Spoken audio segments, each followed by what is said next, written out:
Good morning India. तो अभी बज रहे हैं कुछ सुबह के 9 और मैं उठ चुकी हूँ बहुत सुबह सुबह, क्योंकि यहाँ पे ब्रेकफास्ट मुझे 1100 रुपये में मिला है और ये मैं बिल्कुल नहीं छोड़ सकती। नाइंसाफ़ी होगी अगर मैंने छोड़ दिया तो। सारा काम ये कर रहा है और इतना क्यूट है, मुझसे आके बात करने की कोशिश कर रहा है बट रशियन में कर रहा है, जो कि मुझे कुछ भी समझ में नहीं आ रहा।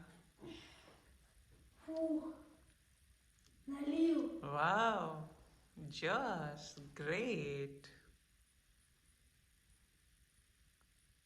What are you looking? Я не понял, что там делает вот это. Вот.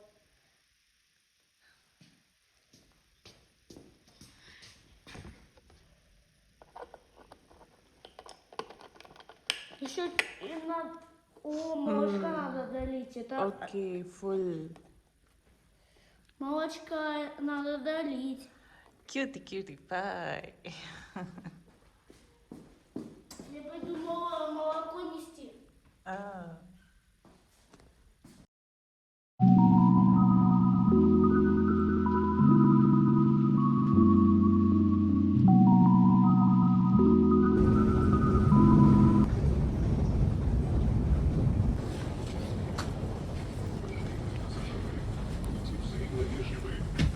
यहाँ की मेट्रो में एक इंटरेस्टिंग चीज़ देखो आप, अगर कोई ना हो तो सीट ऐसे फोल्ड हो जाती है ताकि ज़्यादा स्पेस हो और ज़्यादा लोग खड़े हो। और अगर मेट्रो की बात करें तो काफ़ी पुरानी मेट्रो है, इसलिए शायद बहुत स्पेशियस है, बहुत बड़ी है ये। और बच्चों को भी लिटाने का शायद से पूरा अरेंजमेंट है। मुझे नहीं पता ये सीट किस चीज़ की है, बट शायद से ये बच्चों को लिटाने वाली सीट्स हैं। मैं अभी हूँ बेगो बाया स्टेशन पे और यहाँ से उस बीच का रास्ता है, पता नहीं कितनी दूर है। और अभी तो विंटर्स है, विंटर्स में पता नहीं बीच का क्या नज़ारा होगा, जाके देखते हैं। तो स्वागत है आपका एक बार फिर से, और इस ब्लॉग में मैं आपको दिखाने वाली हूँ पीटर्सबर्ग, एक बहुत ही खूबसूरत सिटी। मौसम काफ़ी अच्छा हो रहा है, -2 है टेम्परेचर, जैसा कि आप देख सकते हो। मेरे कपड़े सब चेंज हो चुके हैं यहाँ के वेदर के हिसाब से, क्योंकि मैं याकुत्स्क के कपड़े पहन के ही मॉस्को में घूम रही थी, क्योंकि मॉस्को में भी याकुत्स्क से तो कम ठंड थी लेकिन वैसे बहुत थी। बस पीटर्सबर्ग का मौसम बहुत ही अच्छा है और ये शहर भी मुझे बहुत ही पसंद आ रहा है।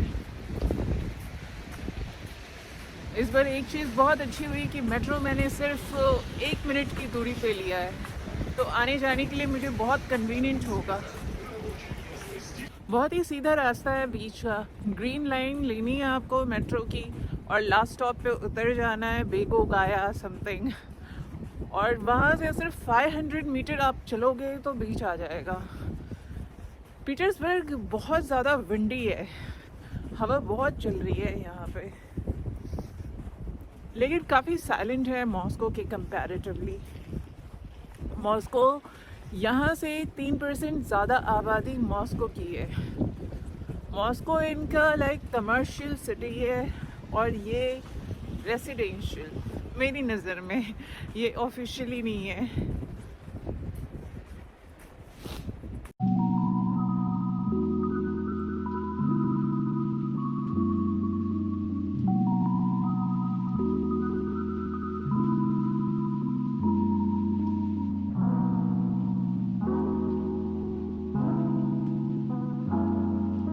लोग अभी बीच पे, मैं यहाँ से जितना देख पा रही हूँ, सनबाथ नहीं स्कीइंग कर रहे हैं।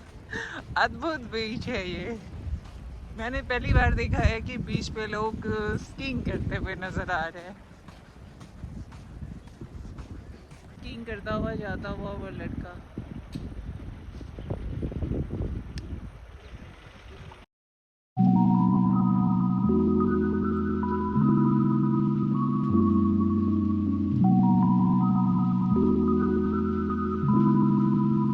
रशियंस तो गोवा में आके बहुत धमाल मचाते हैं हमारे बीच पे।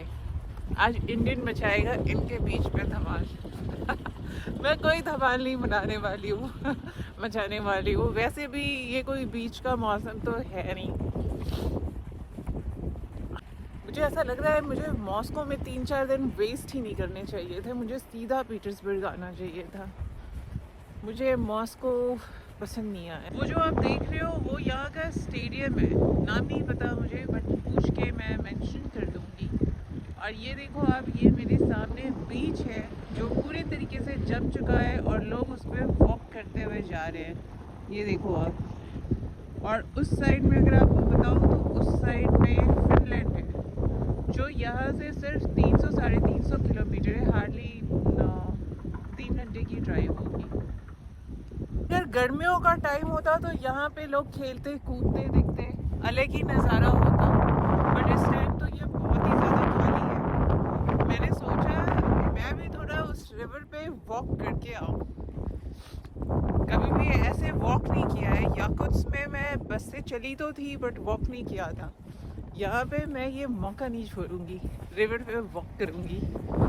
मैं जाने ही वाली थी तभी मेरी नज़र वहाँ गई और देखो आप, वहाँ पे शायद जाना मना है, बट पता नहीं कुछ लोग तो आ रहे हैं। यहाँ पे कुछ ब्रिज की भी काम चल रही है, मुझे लगता है शायद हो सकता है उससे रिलेटेड लोग होंगे, जाना सही नहीं रहेगा।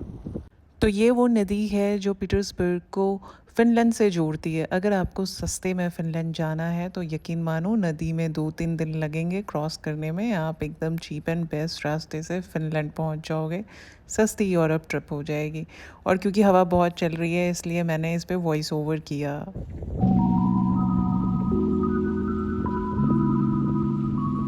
चीज़ तो है, लेकिन ठंड में इन लोगों को भी ज़्यादा घूमना पसंद नहीं है और ज़्यादा टूरिस्ट को भी घूमना पसंद नहीं है। मुझे लगता है मैं ही पागल हूँ।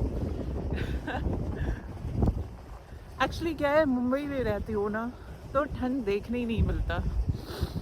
मुझे बहुत ज़्यादा शौक था, वो मुंह से बोलते हैं और मुंह से जब धुआं निकलता है ना, बट मुंबई में ये चीज़ होती नहीं है।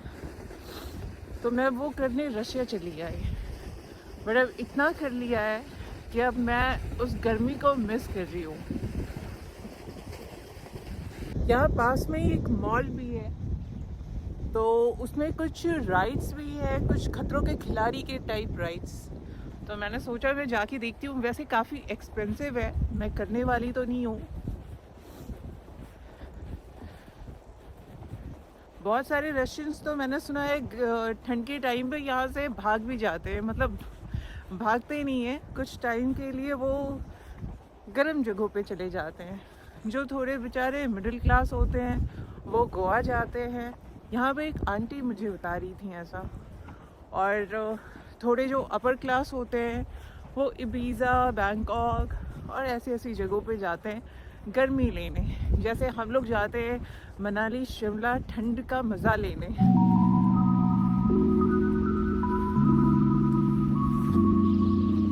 वैसे अगर थोड़ा क्राउड हो तो अच्छा भी लगता है, बहुत ही ज़्यादा कम क्राउड है। इनके लिए ये कुछ नया तो है नहीं और इतनी ठंड में ये क्या ही बाहर करेंगे। वैसे मुझे तो बहुत सुकून मिल रहा है, मुझे ऐसा लग ही नहीं रहा कि मैं ठंडे मौसम में हूँ। मुझे ऐसा लग रहा है मैं बहुत अच्छे से मौसम में आ गई हूँ। ऑल क्रेडिट गोज़ टू याकुत्स। का नाम है मवितो, पता नहीं क्या नाम है, ऊपर तो टेपमॉर्ट लिखा था। फिर नाम से फ़र्क ही क्या पड़ता है, मॉल है बस इतना पता है।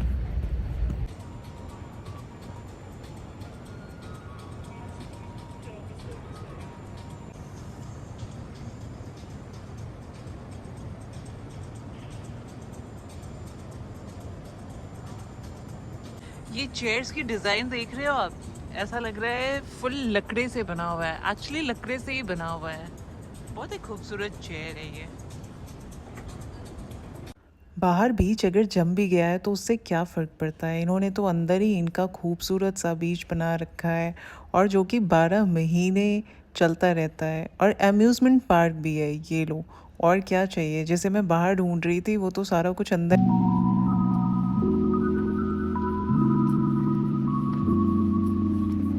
के अंदर फुटबॉल एरिया से लेके वॉलीबॉल और हॉकी और बास्केटबॉल और सारी चीज़ें इन्होंने बना रखी है।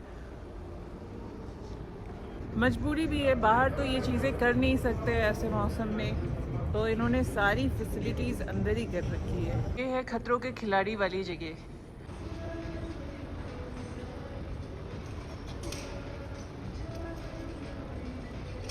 यहाँ पे जो चीज़ें इतनी मुश्किल होती है और जिसमें सिर्फ सेलिब्रिटीज़ पार्टिसिपेट कर सकते हैं खतरों के खिलाड़ी में, यहाँ पे बच्चे बच्चे कर रहे हैं।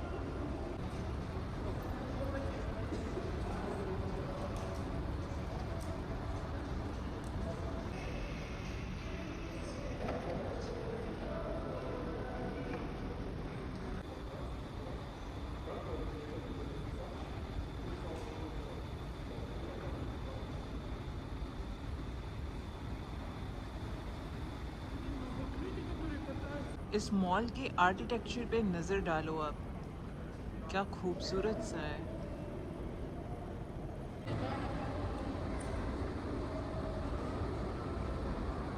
चार्जेस कुछ 1300 रूबल थे और उसमें सारे भी राइड्स इंक्लूडेड थे। मन तो हो रहा था मेरा, बट मुझे ऐसा लग रहा था मैं कर नहीं पाऊँगी क्योंकि कुछ राइड्स बहुत ज़्यादा डिफ़िकल्ट थे, तो इसलिए रहने दिया। क्योंकि ऑलरेडी मेरा बजट है ना बहुत क्रॉस हो चुका है, आउट ऑफ बजट चल रही हूँ मैं, तो अब मैं बिल्कुल भी एक्स्ट्रा खर्चे नहीं कर सकती। बहुत सोच के मुझे अभी, क्योंकि अभी भी मैं काफ़ी दिनों तक हूँ, 10-15 डेज़ अभी और है मेरे ट्रिप के, तो इसलिए अभी मुझे बहुत सोच समझ के आगे चलना पड़ेगा।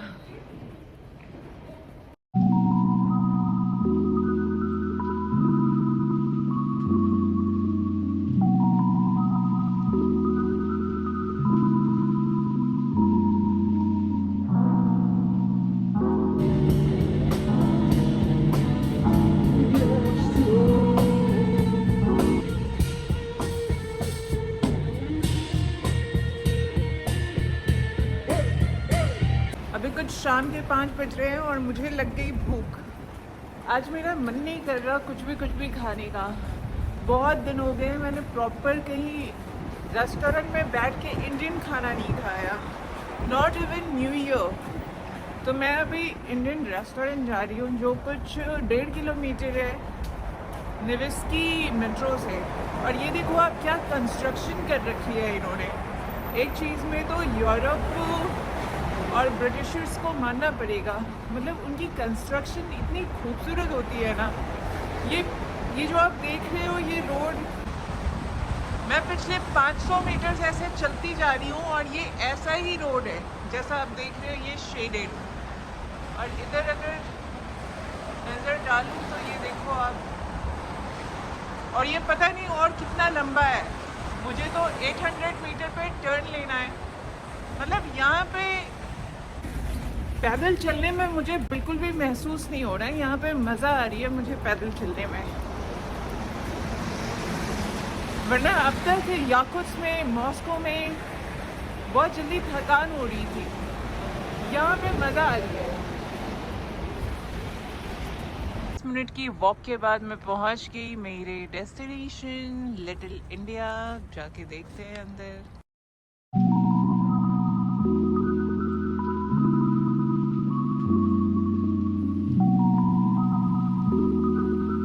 मन तो मेरा थाली खाने का था, लेकिन थाली का प्राइस देखो। प्राइस देख के मैंने मन चेंज कर लिया और मैंने ऑर्डर किया है ये वेज बिरयानी। बहुत ही एक्सपेंसिव है।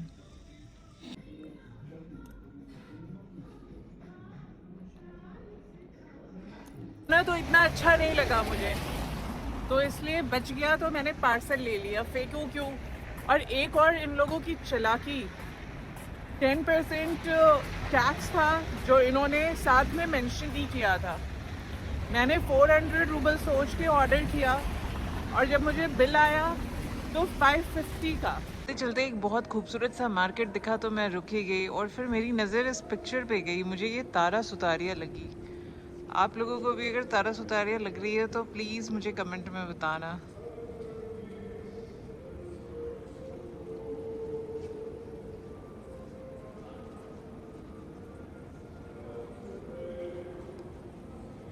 प्यारा सा मार्केट था और शक्ल से ही बहुत महंगा लग रहा था। मेरे बस का यहाँ कुछ भी नहीं था। टेल जा रही हूँ, तो इस ब्लॉग को करती हूँ यही एंड। मिलती हूँ आपसे फिर से एक फ्रेश ब्लॉग में। we are. We locked down in different cities.